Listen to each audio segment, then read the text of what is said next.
अगर फीचर्स ज़्यादा चाहिए हों तो महंगी और बड़ी गाड़ियों की तरफ जाना पड़ता है। उनकी प्राइस ज़्यादा होती है क्योंकि उन पे टैक्स ज़्यादा लगता है। लेकिन अगर आप टैक्स ज़्यादा ना देना चाहते हो, बड़ी नहीं और कॉम्पैक्ट गाड़ी चाहते हो, और आप चाहते हो कि गाड़ी में फीचर्स भी पूरे हों, तो क्या करोगे? बताओ बताओ। तो ये टाटा एल्ट्रोस 2025 कंपनी ने इसमें फीचर्स ही फीचर्स दे दिए। इस सेगमेंट की, प्रीमियम हैचबैक सेगमेंट की, ये सबसे ज़्यादा फीचर वाली गाड़ी हो जाती है। लेकिन इसमें इंजन में क्या चेंज है, सस्पेंशन में क्या डिफरेंस है, कौन सा वेरिएंट लेना चाहिए, बिकॉज पेट्रोल मैनुअल भी है, एएमटी भी है, डीसीए भी है, डीजल मैनुअल भी है, सीएनजी भी मिलता है, तो करें क्या? आज की इस वीडियो में यही करने वाले डिस्कस। तो अगर टाटा एल्ट्रोस लेने का सोच रहे हो तो ये video most detailed drive review होने वाली है।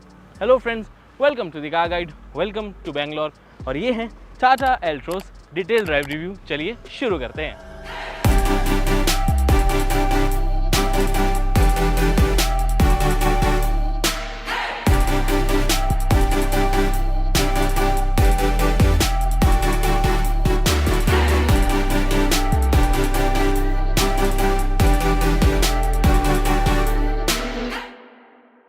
अब जब ये एक ड्राइव रिव्यू है तो शुरू भी तो ड्राइव से ही होना चाहिए ना। वॉक अराउंड तो आप सबने देख लिया। ड्राइव पॉइंट से सबसे पहले कौन सा वेरिएंट और कौन सा इंजन चला रहे हैं। This is not the top variant, this is the manual petrol accomplished variant, accomplished S, क्योंकि सनरूफ भी है। एंड इसमें आपको 5 स्पीड मैनुअल ट्रांसमिशन मिलती है पेट्रोल के साथ, जो कि हम चला रहे हैं इस टाइम पे। कैसी लग रही है? चलो ये डिस्कस करते हैं। सबसे पहले परफॉर्मेंस डिस्कस कर लेते हैं। 88 PS की power, 130 newton metres of torque है, 1.2 लीटर का 3 सिलेंडर ये इंजन है। काफ़ी देर से इस इंजन को यूज़ किया जा रहा है टाटा की तरफ से अलग अलग गाड़ियों में, और इम्प्रूवमेंट वाइज इंजन में कोई इम्प्रूवमेंट नहीं है, कोई चेंज नहीं है अनफॉर्चुनेटली। वी वर एक्सपेक्टिंग कि थोड़ी रिफाइनमेंट बेटर होगी, बिकॉज इसकी वाइब्रेशंस, हार्शनेस अभी भी फील होती हैं। कैबिन के अंदर पूरी आ रही, मुझे थोड़ी सी अपनी आवाज़ बोलने वाली हल्की सी ज़्यादा रखनी पड़ रही है, एक टोन अप है, ताकि मैं आपको क्लियरली बता सकूं कि क्या क्या इसमें चीज़ें हैं। बट पावर वाइज एक नेचुरल एस्पिरेटेड इंजन है, बहुत हम इसे एक्सपेक्ट नहीं करते, but considering the power, because price 6.89 lakh से शुरू होता है और ये इंजन आपको मिलेगा, यही ट्रांसमिशन मिलेगी बेस वेरिएंट में भी। तो उस पॉइंट ऑफ व्यू से देखा जाए तो yes, it's a good engine. बहुत कम पावर भी नहीं है, बहुत लोग इसे अंडर पावर्ड या चलता ही नहीं है ये वो बोल रहे हैं, मुझे भी पहले दिमाग में आया था, लेकिन फिर मैंने प्राइस सोची, कंपेयर किया, तो ठीक है ना यार, बाकियों में भी तो ऐसे ही है। बाकी नेचुरल एस्पिरेटेड इंजन देखोगे, चाहे Hyundai का हो चाहे बलिनो का हो, वो भी कोई बहुत ज़्यादा पावर तो आपको प्रोवाइड करते नहीं है कि मज़ा ही आ रहा है।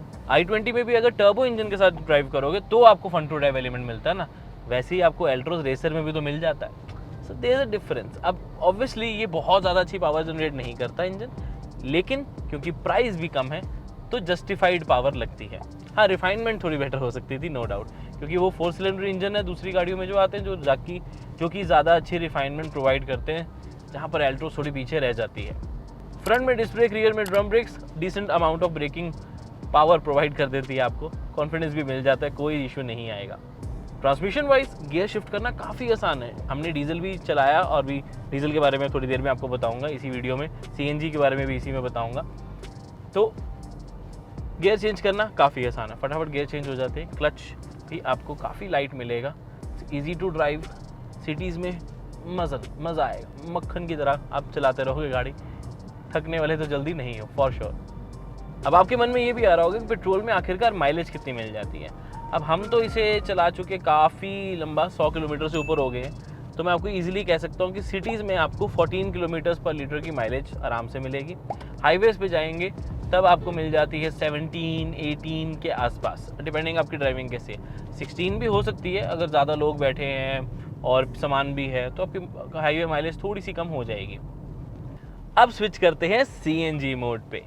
लाइट ऑन हो गई इस पर, बढ़िया है। सीएनजी मोड पे स्विच होते ही सामने आपको सीएनजी ट्रिप मीटर अलग से ऑन हो जाता है कि आपने सीएनजी पे कितनी गाड़ी चलाई है। अभी ऐसा वैसा सीएनजी नहीं है, फैक्ट्री फिटेड सेफ सीएनजी है, जहाँ पर आपको और भी बहुत सारे एडवांटेज मिलते हैं, जैसे कि थर्मल कंट्रोल मिलता है, जैसी लीक होने का इंडिकेशन आता है या लीक होने की इसको पता लगता है, इसमें ECU लगा होता है, वो चेक करता है, अगर लीक हो रही होगी गैस तो इंजन से पावर कट ऑफ कर दे, सप्लाई जो है वो कट ऑफ कर देगा। गाड़ी बंद भी करने का रह सकता है कि पूरा सीएनजी कट ऑफ कर दिया, पेट्रोल पे ऑटोमेटिकली स्विच भी कर दिया और गैस भी रिलीज़ कर देता ताकि सेफ रहो आप पूरे।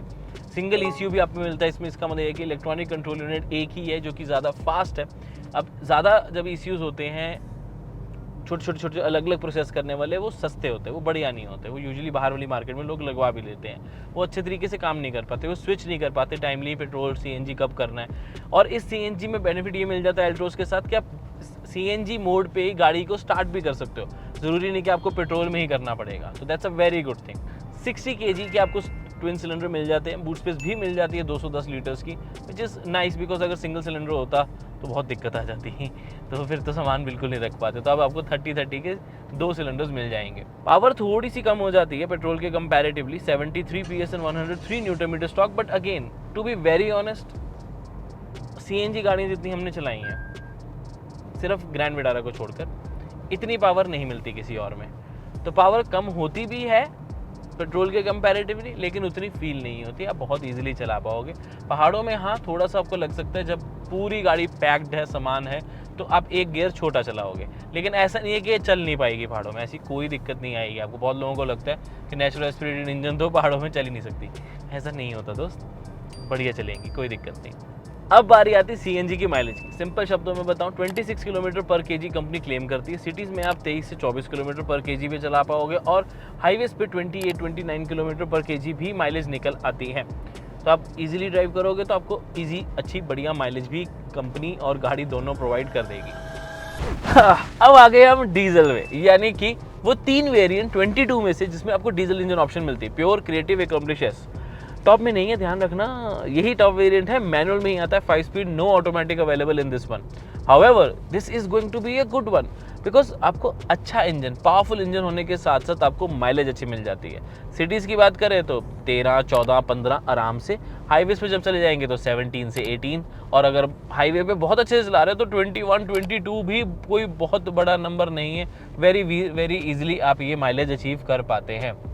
थोड़ी सी बस इंजन की ना आवाज़ आती है NVH लेवल पॉइंट से, इंप्रूवमेंट ऐसे बहुत ज़्यादा नहीं करी गई, आई विश करी गई होती तो काफ़ी अच्छा हो जाता, टू बी वेरी ऑनेस्ट, काफ़ी ज़्यादा अच्छा लगता, पर ठीक है, जो है सो है।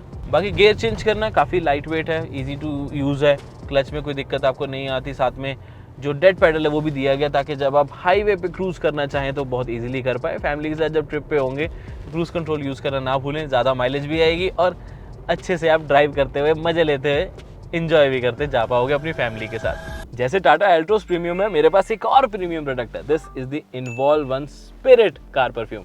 मेरे कहने पे प्लीज़ ट्राई ज़रूर करना, डिस्क्रिप्शन में लिंक आपको मिल जाएगा। Made in India, luxury feel कराता है, कार्ड साथ में मिलता है, इसको ओपन करो, 2 बार स्प्रे करो और पूरी गाड़ी में फ्रेग्रेंस फैल जाती है एंड लॉन्ग लास्टिंग भी है, सो रिफ्रेशिंग।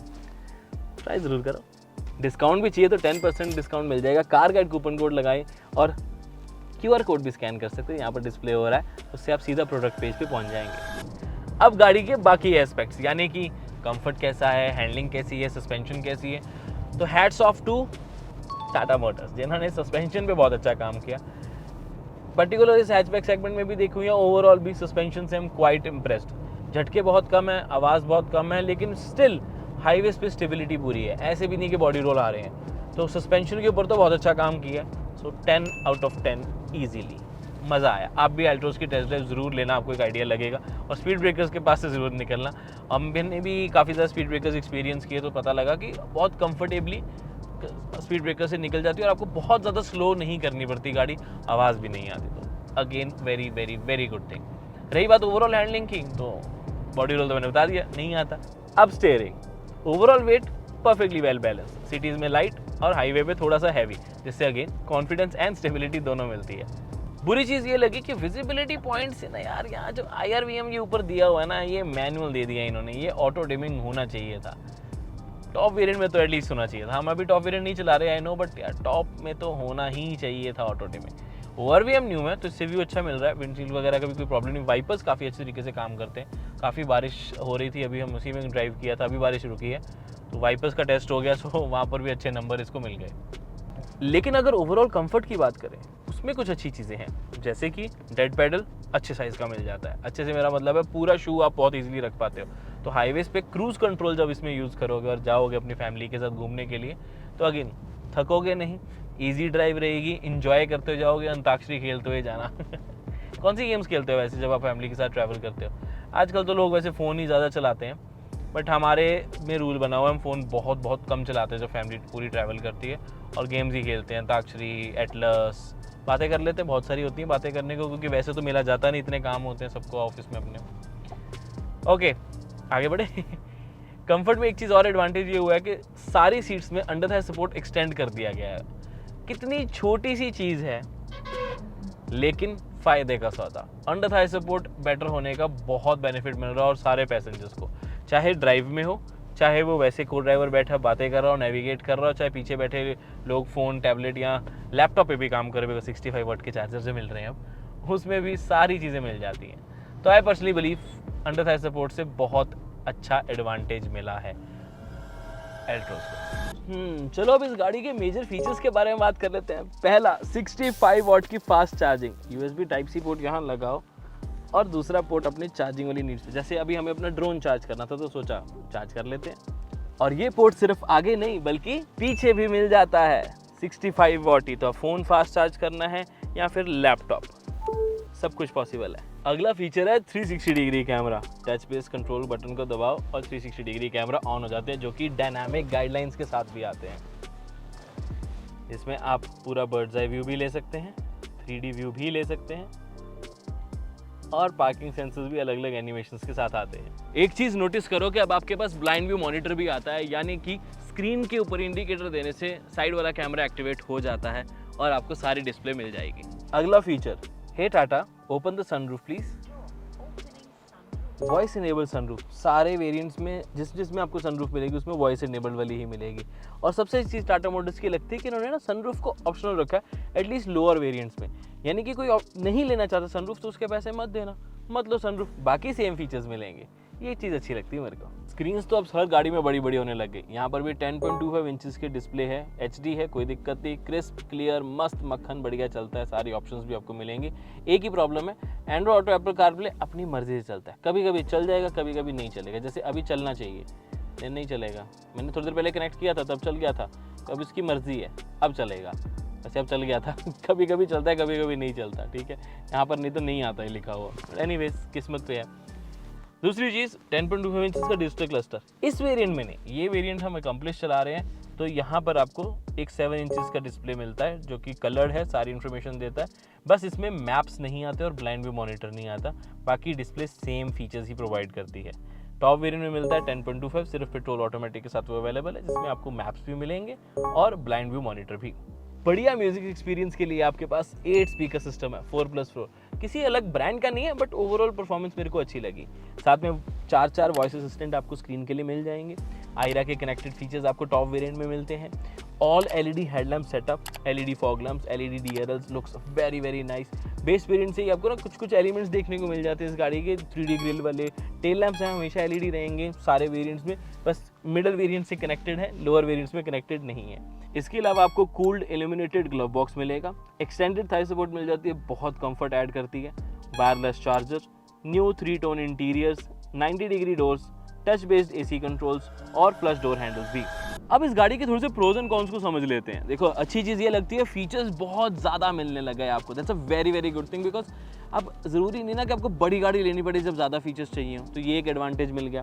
दूसरा एडवांटेज ये आपको मिल जाता है कि आपके पास अलग अलग ऑप्शंस भी अवेलेबल हैं। पेट्रोल लेना चाहते हो मैनुअल में मिल जाएगा, CNG लेना चाहते हो मिल जाएगा, AMT लेना चाहते हो मिल जाएगा, DCA लेना चाहते हो मिल जाएगा, डीजल ऑप्शन लेना चाहते हो वो भी मिलेगा, और मतलब आपके पास ना वैरायटी ऑफ ऑप्शंस हो गई है, जिसका बहुत बड़ा एडवांटेज मिलता है। EV भी आ जाएगी, थोड़ा टाइम है, लेकिन देखते हैं कब आएगी, लेकिन अभी इसी के साथ बारे में बात करते हैं, इसी के साथ रहते हैं। डिसएडवांटेज थोड़ी आ जाती है कि लोगों को इस वजह से थोड़ी सी कन्फ्यूजन भी हो सकती है, बिकॉज 22 वेरिएंट्स काफ़ी होते हैं, और प्रॉब्लम 22 वेरिएंट्स की नहीं, प्रॉब्लम ये है कि हर किसी के लिए हर चीज़ अवेलेबल एज सच नहीं है। सपोज मेरे को चाहिए कि डीजल लेना है, लेकिन मेरे को एयर प्योरीफायर भी चाहिए, आयरा के कनेक्टेड फीचर्स भी चाहिए, और नया 10.25 इंचेस का डिजिटल क्लस्टर भी चाहिए, तो मुझे नहीं मिलेगा। वो पेट्रोल सिर्फ और सिर्फ DCA ऑटोमेटिक में ही मिलेगा। ये एक डिसएडवांटेज लगता है। ऐसे ही ना आपको कहीं ना कहीं थोड़ा थोड़ा कॉम्प्रोमाइज़ करना पड़ेगा, ये चाहिए तो ये नहीं है, ये चाहिए तो ये नहीं है, ये नहीं तो ये चाहिए। परफेक्ट वेरिएंट शायद आपके लिए कोई ही हो। मेरे को पर्सनली प्योर वेरिएंट इसका सही लगता है। मैनुअल ट्रांसमिशन, पेट्रोल, ना किच ना पिच, प्राइस कम, फीचर समझ आते हैं, ज़रूरत के सारे मिल जाते हैं, नया डिज़ाइन मिल जाता है। ऑफकोर्स स्पेस वगैरह तो सब कॉमन ही रहने वाला, और सेफ्टी तो सारे वेरिएंट्स में प्रॉपर 5 स्टार मिलेगी। ये चॉकलेट 5 स्टार नहीं, ये वाली 5 स्टार, ये सब आपको मिल जाएगा। एनीवेज, अगला एडवांटेज बूट स्पेस, इस सेगमेंट की सबसे ज़्यादा 345 लीटर्स, और अगर CNG लेते हैं 210, that's a very good thing. सामान अपना इजीली रख पाओगे, ज़्यादा दिक्कत नहीं आती, हमने रख के भी देखा, बड़े बड़े बैग्स, छोटे बैग्स, अलग अलग चीज़ें सब आराम से आ गया। दूसरी चीज़ नेगेटिव ये है कि फीचर्स काफ़ी ज़्यादा आ तो गए, लेकिन अभी भी एक फीचर ऐसा जो मुझे लगता है आना चाहिए था, वो है ऑटो डिमिंग IRVM। बाकी छोटे मोटे नहीं है, चल जाएगा। और कहीं ना कहीं लगता है कि इंजन में भी थोड़ी इंप्रूवमेंट करी जा सकती थी, सस्पेंशन बेटर कर दी नो डाउट, थोड़ी रिफाइनमेंट भी बेटर कर देते तो काफ़ी अच्छा लगता। हाँ, एल्ट्रो ज़्यादा बिकती होती ना, तो कंपनी डेफिनेटली उसके ऊपर काम और अच्छे से करती कि और ज़्यादा बिके भी। इसका सेल नंबर अभी बहुत ज़्यादा ऑलरेडी नहीं है, हमारा टाटा के पास कर्व, पंच, ये सब गाड़ियाँ ज़्यादा अच्छी तरीके से सेल हो पाती हैं, इसलिए इसके ऊपर ज़्यादा खर्चा वो नए इंजन रिफाइनमेंट के लिए नहीं कर रहे हैं, बट मे भी करें तो पता लग जाएगा। अब सारे कैलकुलेशंस के बाद डिसाइड ये करना है कि कौन सा वेरिएंट आपके लिए बेस्ट है। थोड़ा मुश्किल था, लेकिन आंसर यही देता हूँ आपको। अगर आपकी रनिंग कम है, कम का मेरा मतलब है 30 किलोमीटर, 40 किलोमीटर, 50 किलोमीटर दिन की, तो पेट्रोल तक ही सीमित रहें, डीजल या CNG के बारे में मत सोचें। अगर आपकी रनिंग 100 किलोमीटर से ज़्यादा है तो आप CNG और डीजल के बारे में सोच सकते हो, लेकिन शर्त एक है, आपको चूज़ ये करना पड़ेगा कि या तो आपको मिलेगी ज़्यादा पावर यानी कि डीजल वाली, लेकिन ज़्यादा पावर से प्रॉब्लम ये आती है कि मेंटेनेंस थोड़ी महंगी पड़ती है, एक चीज़। दूसरी, बहुत स्टेट्स में डीजल बैन होता जा रहा है, वो प्रॉब्लम रहती है। लेकिन CNG के साथ आपको बैन वाला इशू तो नहीं आता, लेकिन वो बस CNG स्टेशंस पे खड़े रहने वाला इशू, प्लस पावर थोड़ी सी कंपैरेटिवली कम हो जाती है, और बूट स्पेस भी। तो कहीं ना कहीं थोड़ा सा कॉम्प्रोमाइज़ आपको करना पड़ेगा। या तो पेट्रोल ले लो, माइलेज के बारे में मत सोचो, या डीजल ले लो जहाँ पर पावर अच्छी मिल जाएगी, माइलेज अच्छी मिल जाएगी, लेकिन 10 साल की दिक्कत आ सकती है और बाद में रीसेल का इशू आ सकता है। तभी तो एल्ट्रो सिर्फ 10% डीजल में बिकती है। 3 ही तो वेरिएंट है, कंपनी भी पेट्रोल पे ज़्यादा फोकस कर रही है, तो मेरे कहने पे पेट्रोल या CNG तक का ऑप्शन ज़्यादा प्रेफर आप करना। बट एनीवेज, आपकी रनिंग कैसी है आप उस हिसाब से डिसाइड ज़रूर करें, बिकॉज 1 लाख या 1,20,000, 1,30,000 एक्स्ट्रा पे करना, वो डेफिनेटली काफ़ी ज़्यादा हो जाते हैं, कंसिडरिंग थोड़ी सी ज़्यादा माइलेज के लिए तो कैलकुलेट करना ना भूलें। So this was everything regarding the Tata Altroz. 3 साल की वारंटी, नए कलर्स, ठीक लग रहा है, बट ड्यून ज़्यादा अच्छा लगा मेरे को। ग्रे भी ठीक है, डिपेंडिंग अपने अपने टेस्ट की बात आ जाती है। मेरे ख्याल से हमने सब कुछ कवर कर लिया, फिर भी कुछ रह गया होगा तो कोई बात नहीं यार, नीचे कमेंट सेक्शन आपके लिए ओपन है, पूछ सकते हैं, सारी इन्फॉर्मेशन आपको वहीं मिल जाएगी। मैं मिलता हूँ आपसे अगली वीडियो में। Until then drive safe, take care, I love you guys, bye bye.